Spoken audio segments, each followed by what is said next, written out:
Good afternoon. I am Tanya Plainfeather, and I am coming to you today from the National Cemetery here at Little Bighorn Battlefield National Monument.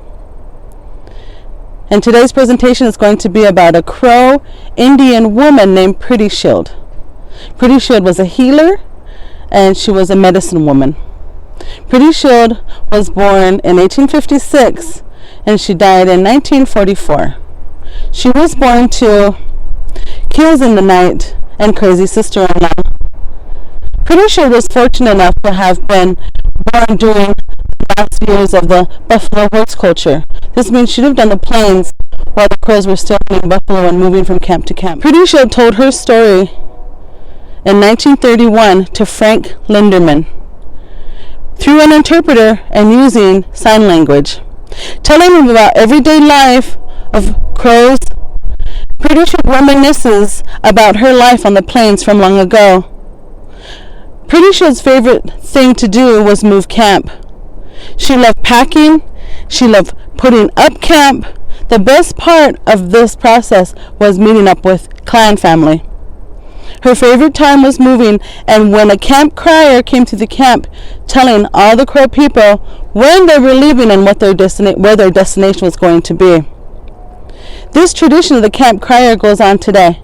During the celebration every year called Crow Fair, the camp crier goes through camp, waking everybody up in the early morning hours, telling everybody about the daily event taking place, whether it's the parade, the rodeo, or the powwow, and along the way, teasing their clan relatives and having a great time doing that.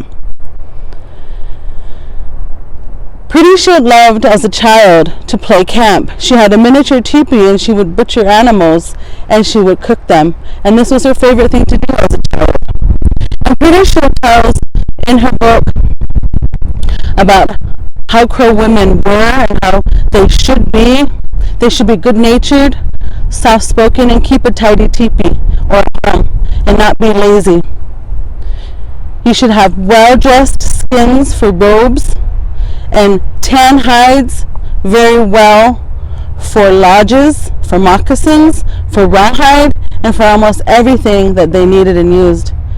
She loved to pitch lodges and take down lodges, and the women would pack everything for the move onto pack horses and travois.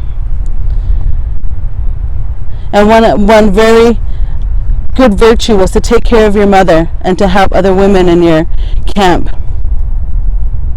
It took an entire community to make one lodge, and it took a whole community effort to make one lodge of teepee skins. When Pretty Shield was 13, she was promised to Goes Ahead. Goes Ahead was one of the 6 Crow Scouts that were with Custer here at the battlefield, June 25th, 1876. She was promised to him at 13, and she married him at 16. Her older sister, Standing Medicine Rock, was his first wife, and then he took Pretty Shield, and a few years later, he'll take 2 scouts.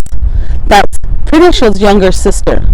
These 3 sisters were Goes Ahead's wives, so he had 3 lodges.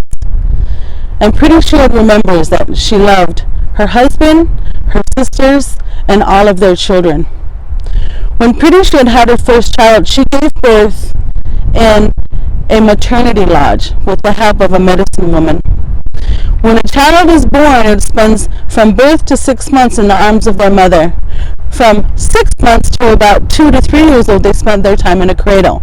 And by the time a child was 4 years old, they were able to play, ride a horse, and ride a travois all on their own. Women's daily life consisted of raising children, cooking meat, drying meat, preparing hides, and always taking care of each other. A good Crow man was kind, was brave, and good at hunting, and he would bring in lots of fat meat. That meant hunting, killing the animal, bringing that animal back into camp, and taking care of horses. And this was enough work to keep the men busy. Crow men loved war, and they loved to steal horses. They would make war with Lakota, Cheyenne, Arapaho, Blackfeet, and many other tribes. And Crow men loved war. They loved stealing horses. Women didn't like war, according to Pretty Shield. But because our men liked war, we couldn't help but handle it. We always seemed to be wanting to get even. When a crow was mourning a loss of a loved one when they died, they would cut their hair, they would self-inflict wounds on themselves, and they would starve or fast. War and horse raiding made hard work for everyone in the camp.